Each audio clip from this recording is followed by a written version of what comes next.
tayo para suportahan ko ang lahat ng programa ng aming transport sector dito sa Lungsod Quezon. Sa kasalukuyan po, ang Lungsod Quezon ay tinatapos yung LPTRP. Ito yung tutulong po sa hanay ng ating transport group. Ano yung kalagayan ng totoong kalagayan ng ating transport sector dito sa Lungsod Quezon. So out of the 18,149 units lying as approved by LTFRB, yung sinurvey po natin ang total, traditional, modern, express, modern, yung big. So patapos na po yan at isasabit po natin sa LTFRB for approval.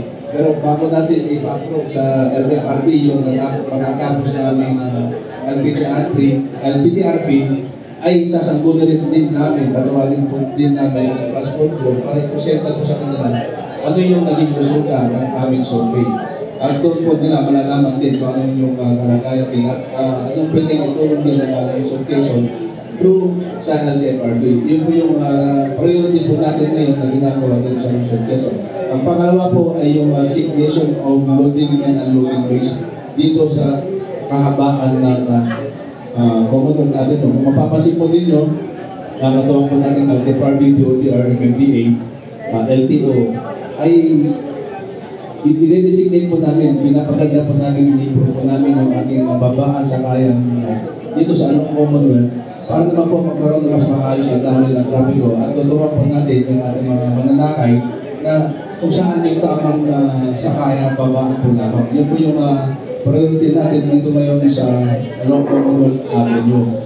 Kaya kung yun ang isang patis ating mga operators and drivers. So dito kailangan po namin yung tulong din ng ating mga bus operators and mga jeepney operators, AUVs, para pagtulungan po natin dahil sa ayos po yung babaan sa kahit mga commuters.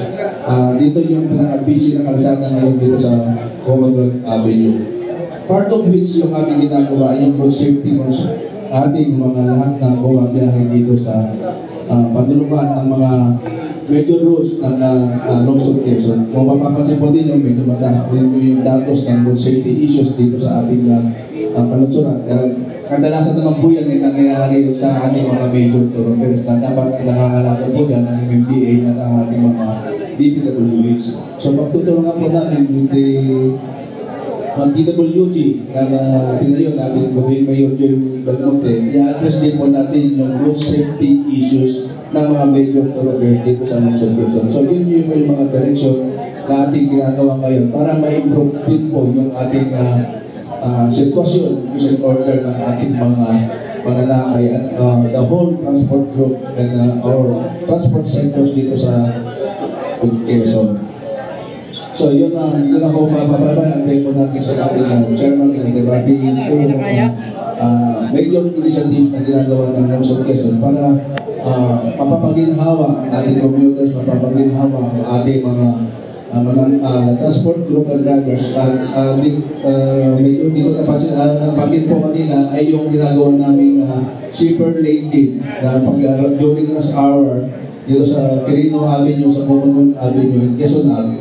Dahil sa sobrang dami po ng sasakyan or volume of vehicles flying pampilan sa rush hours, gumagawa po tayo ng mga pamamaraan para mapabilis at mapaayos yung dahil ng trapiko dito sa Lungsod Quezon. Maraming salamat.